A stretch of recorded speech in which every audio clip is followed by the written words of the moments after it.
이 영상을 보고 나면 이런 문제들 다 풀 수 있게 됩니다. 과학을 친구처럼 쉽고 재밌게, 재준쌤입니다. 오늘은 중학교 3학년 과학에서 시작부터 많은 친구들을 과포자로 만드는 1등 공신, 일정성분비 법칙과 기체반응 법칙에 대한 이야기를 들려줄게요. 사실 이 두 법칙의 개념만 놓고 보면 그렇게 어렵지 않습니다. 화합물을 구성하는 성분 원소 사이에는 일정한 질량비가 성립한다. 기체반응 법칙도 비슷하게 기체가 반응할 때 일정한 부피비가 성립한다는 내용입니다. 하지만 이 간단한 문장의 법칙을 문제에 적용하려고 보니 이상하게 안 풀립니다. 그래서 오늘은 개념에 대한 이해보다는 이 두 법칙을 문제에 제대로 적용할 수 있는 방법을 알려줄게요. 그럼 시작해볼까요? 일정성분비 법칙. 먼저 문제에 적용할 법칙이 일정성분비 법칙인지 기체반응 법칙인지부터 구분을 해야겠죠. 문제를 딱 봤는데 문제에서 주어지는 물질이 기체가 아닌 고체나 액체이고 질량이란 단어가 자꾸 나온다? 그럼 일정성분비 법칙을 적용해야 하는 문제입니다. 그리고 문제에서 주어지는 물질이 기체고 부피란 단어가 자꾸 나온다? 그럼 기체반응 법칙입니다. 하지만 두 법칙은 적용하는 대상만 다를 뿐 접근하는 방법은 완전히 동일합니다. 일단 일정성분비 법칙이나 기체반응 법칙 문제를 풀 때는 지금부터 제가 알려주는 2단계 풀이법을 꼭 적용해보세요. 아무리 복잡해 보이는 문제도 깔끔하게 해결할 수 있습니다. 교과서든 문제집이든 중간고사든 꼭 등장하는 필수 유형 문제를 같이 풀면서 적용해보겠습니다.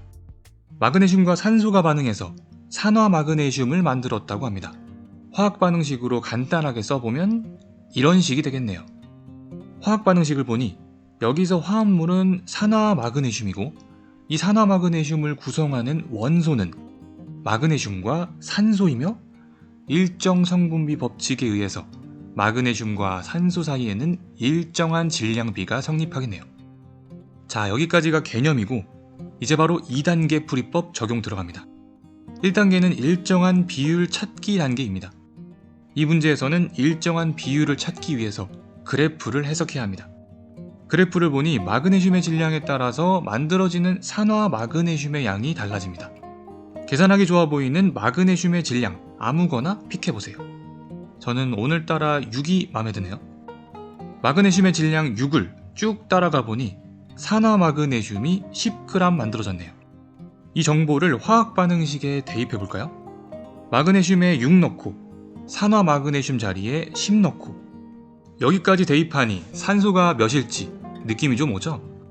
네, 초등학교 때 더하기만 잘 뗐다면 할 수 있을 거라 믿습니다. 산소는 4g 반응했습니다.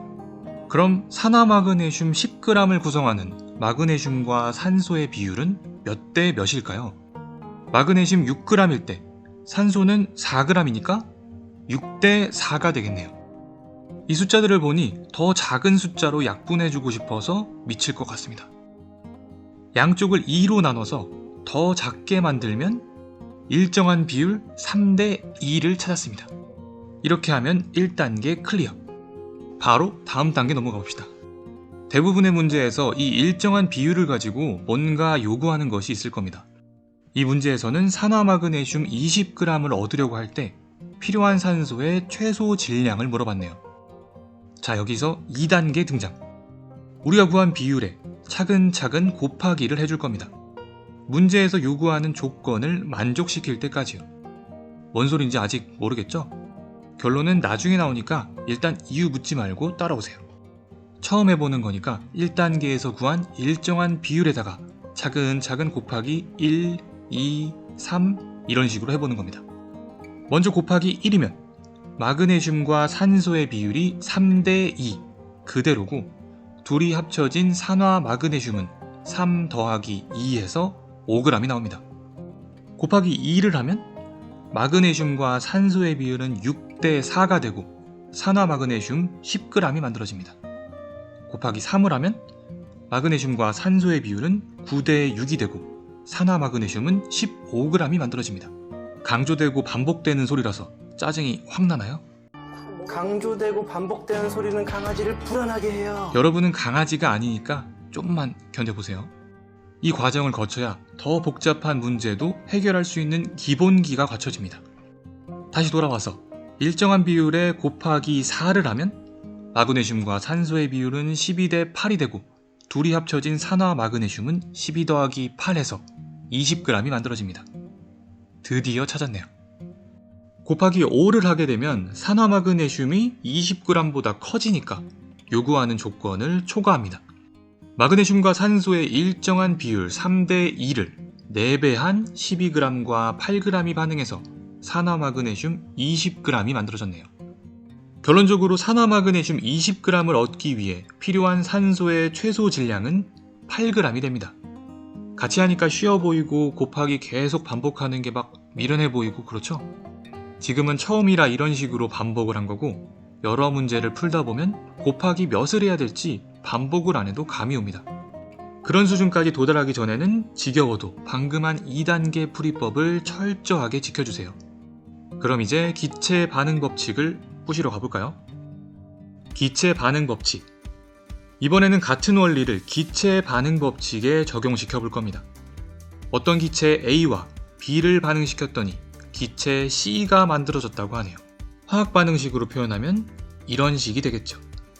자, 오늘 배운 2단계 바로 적용해 봅시다. 1단계, 일정한 비율 찾기. 기체 C에는 원소 A와 B로 구성되어 있고 A와 B는 일정한 비율로 존재합니다. 그 일정한 비율을 찾기 위해 표를 해석해야 합니다. 일정한 비율을 알아내기 위해서는 실험 2, 3처럼 애매하게 기억, 니은으로 가려진 애들 말고 실험 1처럼 깔끔하게 모든 정보를 볼 수 있는 실험을 선택해서 분석해야 합니다. A50, B20이 만나서 A10이 남고 C가 40 생성되었다고 합니다. 자, 살짝 복잡해 보이지만 반응에 실제로 참여한 기체들을 정리해 볼까요? A가 원래 50이 있었는데 반응 후 10이 나왔답니다. 그럼 실제로 반응에 참여한 것은 몇일까요? 네, 맞습니다. 단순한 산수로 50 빼기 20, 40입니다. A40과 B20이 만나서 C40이 만들어졌네요. 기체 반응 법칙 문제가 일정 성분비 법칙 문제와 다른 점은 구성하는 원소의 비율뿐만 아니라 만들어진 화합물의 비율까지 같이 구해줘야 된다는 겁니다. 그럼 A 대 B 대 C의 비율은 40대 20대 40이 되겠죠? 또 약분하고 싶어서 미치겠습니다. 딱 보니까 20의 배수인 것 같은 느낌적인 느낌이 빡 드니까 20으로 나눠줍시다. 나눠주니까 2대 1대 2가 나왔네요. 드디어 일정한 비율을 얻었네요.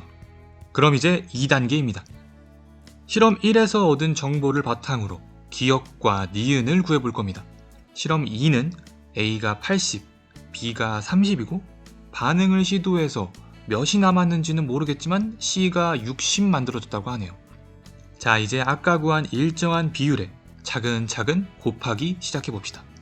그런데 제시된 숫자를 보니 80, 30, 60이니까 곱하기 1, 2, 3 해서는 한도 끝도 없을 것 같죠? 이번에는 10단위로 가봅시다. 우리는 C가 60이 나올 때까지 곱하기를 계속 해줄 겁니다. 미련해 보이지만 처음이라서 그래요. 몇 번 하다 보면 바로 감이 오니 걱정 말고 따라하세요. A 대 B 대 C의 원래 비율이 2대 1대 2였으니까 여기다 곱하기 10 하면 20대 10대 20이고 곱하기 20 하면 40대 20대 40 곱하기 30 하면 60대 30대 60 찾았다. C 60을 만들려면 A 60, B 30이 필요했었네요. 다시 표를 보니 B는 30으로 딱 떨어지는데 A는 80으로 우리가 구한 값보다 20이 많죠? 아, A 80 중에서 60만 반응하고 남는 기체는 A 20이라는 것을 알 수 있습니다. 자, 그럼 2단계를 한번 적용해서 니은까지 구해볼까요? 이런 실험 3은 C가 가려져 있습니다. 그런데 반응 후 남는 기체가 B20이라네요. 그럼 실제로 반응에 참여한 기체는 A는 그대로 40이고 B는 20을 뺀 20이 반응했을 겁니다. A가 40이고 B가 20이라 A 대 B 대 C의 일정한 비율 2대 1대 2에다가 곱하기를 반복하면서 C를 구해보겠습니다. 일단 곱하기 10 하면 20대 10대 20 아직은 아니고 곱하기 20 하면 40대 20대 40. 오, 지저스. 딱 맞죠? 비율에 의하면 A는 40, B는 21일 때 C는 40 만들어지니까 니은은 40이라는 걸 알 수 있네요. 자, 이제 느낌이 좀 오나요? 다음부터 두 문제 더 풀어볼 건데 방식은 똑같습니다. 지금까지 들은 내용이 이해된 친구들은 영상 끄고 다른 문제에 적용해봐도 좋습니다. 만약 아직 이해가 안 됐다면 빨리 따라오세요. 또 알려줄게요. 기본 단계 반복 숙달. 이번에는 황화철이란 화합물이 등장합니다. 황화철은 황과 철이 만나서 만들어졌다고 하네요. 화학 반응식으로 표현하면 이런 식이 됩니다. 문제에서 황화철 33g을 얻기 위해 필요한 황의 최소 질량을 물어봤네요. 자, 1단계. 일정한 비율 찾기. 이번엔 비율을 찾기 위해서 그림을 해석해야 합니다.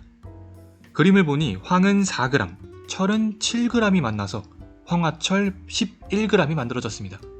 그럼 일정한 비율은 황 대 철은 4 대 7이 되겠죠? 1단계 클리어. 그 다음 2단계 차근차근 곱하기. 우리는 황화철 33g이 나올 때까지 곱해줄 겁니다. 곱하기 1을 하면 4 대 7이니까 4 더하기 7 하면 11. 곱하기 2를 하면 8 대 14니까 더하면 22. 곱하기 3을 하면 12 대 21이니까 12 더하기 21 하면 33. 오, 33 등장했죠? 아, 황과 철의 일정한 비율이 4 대 7인데 곱하기 3, 즉 황 12g과 철 21g이 만나면 황화철 33g을 만들 수 있다는 걸 알 수 있습니다. 자, 오늘의 마지막 문제, 볼트와 너트 문제입니다. 볼트와 너트 문제는 화학 반응식이 어려운 학생들에게 쉽게 표현하기 위해서 과학자들이 적용한 비유인데요. 체감상 더 어렵게만 만드는 것 같습니다. 아무튼 여기 그림을 보니 볼트 1개와 너트 2개가 만나 화합물을 만들었다고 하네요.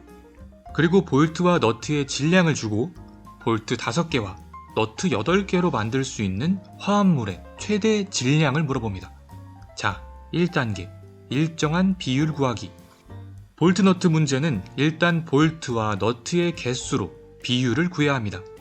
볼트 1개와 너트 2개가 만나 화합물을 만드니까 일정한 비율은 1대 2가 되겠죠? 자, 그럼 2단계 차근차근 곱하기. 우리는 더 이상 곱하기가 불가능할 때까지 곱해줄 겁니다. 곱하기 2를 하면 2대 4, 곱하기 3 하면 3대 6. 볼트 5개와 너트 8개를 가지고 있으니까 아직은 충분하죠? 곱하기 4를 하면 4대 8. 곱하기 5를 하려고 보니까 곱하기 5를 해버리면 볼트는 괜찮은데 너트가 10개가 돼버리면서 부족해지죠? 곱하기 5까지는 못 가고 4에서 멈춰야 합니다. 자, 그럼 결론적으로 볼트 4개와 너트 8개가 반응해서 화합물을 만들게 되고 볼트 1개는 반응하지 않고 남게 됩니다. 그런데 문제에서 화합물의 최대 질량을 물어봤으니 문제에서 제시된 질량을 대입해줘야겠죠? 5g짜리 볼트가 4개니까 20g, 1g짜리 너트가 8개니까 8g, 둘이 합쳐지면 20 더하기 8, 화합물의 질량은 총 28g이 되는 아름다운 결말이 완성됩니다. 자, 여기까지 여러분이 많이들 어려워하는 일정 성분비 법칙과 기체 반응 법칙 대표 유형 문제를 풀어봤습니다. 미련해 보이는 방법이지만 꼭 따라해보세요. 그 어떤 방법보다 정석이라서 어떤 문제에도 다 적용할 수 있습니다. 훌륭한 복싱 선수가 되기 위해서 필요한 것은 좋은 글러브나 뛰어난 피지컬이 아닙니다. 미련해 보이지만 줄넘기를 한 번 더 하는 것, 답답하지만 한 번 더 스텝 연습을 하는 것입니다. 지금 이 순간 남들보다 문제를 잘 못 푼다고 개념을 한 번에 이해하지 못한다며 좌절하거나 아예 포기하지 마세요. 답답하고 미련해 보이는 지금 이 순간을 잘 견디면 결국 그 누구보다 밝게 웃고 있을 겁니다. 과학과 관련해서 포기하고 싶게 만드는 개념이나 문제가 있다면 댓글 달아주세요. 제가 도와드릴게요. 이 영상이 혹시나 과학을 포기하려던 학생에게 조금이나마 의미 있었기를 바라면서 오늘 영상은 여기서 마치겠습니다. 그럼 다음 시간에 만나요.